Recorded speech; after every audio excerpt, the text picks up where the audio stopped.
Napakalamig pa rin nga hanggang ngayon mga mami dahil sa patuloy nga na pag-ulan. Kaya naman pag ganito nga kalamig ang panahon mga mami ay parang napakasarap humigop ng mainit na sabaw. Kaya maaga ngang namalengke ang daddy kulit dahil magluluto nga daw sila ni Kuya Kenzo ng napakasarap na sopas. At syempre, bago nga ang lahat, hello mga mi! Another day, another daily vlog. Mami ni Kenzo vlog. Charot! Pumunta nga ng palengke ang daddy kulit para nga bumili ng lulutuing sopas. Pagkatapos niyan ay pupunta naman kami sa aming munting bahay kubo dahil doon daw nila ito lulutuin. Isa-isa na nga nilang inilagay sa lamesa yung kanilang mga pinamili para nga maihanda na. Isa-isa na nga binalatan ni Kuya Kenzo itong mga hotdog habang nagagayat nga ng sibuyas bawang itong si daddy kulit. Syempre, ginayat-gayat na nga rin yung hotdog pagkatapos balatan. Ito nga yung perfect merienda mga mami kapag ganitong umuulan. Tanggal nga ang lamig mo dito kapag nakahigop ka nga ng mainit na sabaw. Kayo ba mga mami, ano bang lutong merienda nyo ngayon? Masarap nga ang sopas mga mami pag napakaraming ang gulay. Tapos samahan pa nga ng hotdog at saka itlog. Naglabon nga pala muna dyan si daddy kulit mga mami ng itlog bago nga magisa. At habang naglalabon nga ng itlog mga mami, iginayat na rin ni daddy kulit itong dahon ng sibuyas. Dahil ito nga ang trip ng daddy kulit nyo ngayon, ang may dahon ng sibuyas ang kanyang lulutuin na napakasarap na sopas. Niluto nga muna ni daddy kulit itong hotdog bago nga siya magisa ng iba pang kailangan. Tingnan nyo naman ang batang makulit at excited na naman sa lulutuin ng kanyang daddy kulit. Lagi nga yung nakabantay at nanunood nga sa pagluluto. At mas mabuti na rin nga mga mami yung ganyan para nga matuto na rin siya. At tingnan nyo naman yan mga mami at hanggang ngayon nga ay umuulan pa rin nga hanggang ngayon dito sa amin. Kayo po ba mga mami, kumusta po ang kalagayan ng panahon sa inyo ngayon? Dahil dito nga sa amin ay umuulan-ulan pa rin. Nagisa na nga pala mga mami si daddy kulit ng sibuyas bawang at inilagay na nga rin itong pasta. Tapos lalagyan ng tubig para nga mapalambot na rin. Syempre lalagyan nga rin niya ng iba pang pampalasa. At habang pinapakulungan nila ito mga mami ay naluto na nga rin itong itlog. At syempre pagtutulungan na nga yung balatan ng inyong daddy kulit at ng batang makulit. Hindi nga mapakali ang batang makulit na hindi nga tutulong sa mga ginagawa ng kanyang daddy kulit. At pinagmamasdan niya nga yung mga ginagawa at kung papaano nga ba magluto. Kaya hinahayaan nga siya ng kanyang daddy kulit na tumulong sa mga ginagawa niya. Binuksan na rin nga pala ni daddy kulit itong gatas at saka itong mais na ilalahok nga niya dito sa sopas. Ayan, at gusto pa nga ng batang makulit ay siya ang maglalagay nitong gatas dito sa niluluto ng kanyang daddy kulit. At pagkalagay nga nitong gatas mga mami ay hinalo-halo nga lang yan at nilagay na nga rin itong itlog, hotdog at saka itong gulay. Ito pa nga lang mga mami ay talagang napakasarap na, tapos sinamahan pa nga yan ni daddy kulit nitong mais na nakapagpasarap pa nga lalo dito. Grabe, at perfect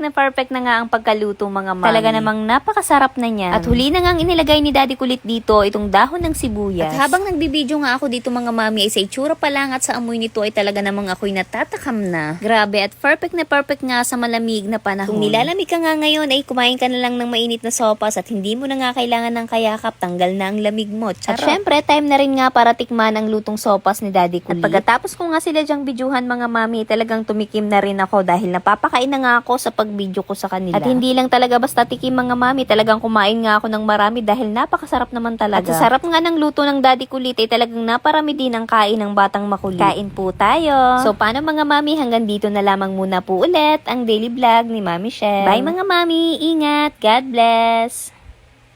Meron nga pala akong ipakikilalang laro sa inyo, ito ang Wagi Plus. At dito sa Wagi Plus ay napakarami mong laro na pwede mong pagpilian. At isa nga pala sa mga nilalaro ko dito, itong Super Ace. At so ngayon, susubukan nating maglaro ngayon dito. Isang paalala na bawal ang larong ito sa mga bata at sa 21 years old pababa. At be responsible na ang larong ito ay pwede lamang sa 21 years old pataas. At sa mga ganitong laro nga, hindi ito sa pilitan at meron ditong nananalo at natatalo. At syempre, ang itataya mo lamang dito ay yung kaya mo lang at yung kaya mo lang mawala. At para nga lang ito sa may mga extra income. At gawin nyo nga lang pala itong libangan. At dahil nananalo nga tayo dito ay mamimili nga ako ng mabibigyan ko ng 500 sa nagre-register at magpa-follow, like, and share ng aking video. Kaya naman mag-comment ka na at isama mo na rin ang GCash number mo. Dahil baka isa ka na sa mapipili ko na mabibigyan ko ng bonus. Kaya ano pang iniintay mo, mag-register ka na at mag-comment ka na dito sa aking video. At tingnan nyo naman kung magkano ang napanalunan ko. At ito ang napanalunan natin, 3,750. At dahil nanalo na nga tayo, i-withdraw na agad natin yan. Yun lang, bye!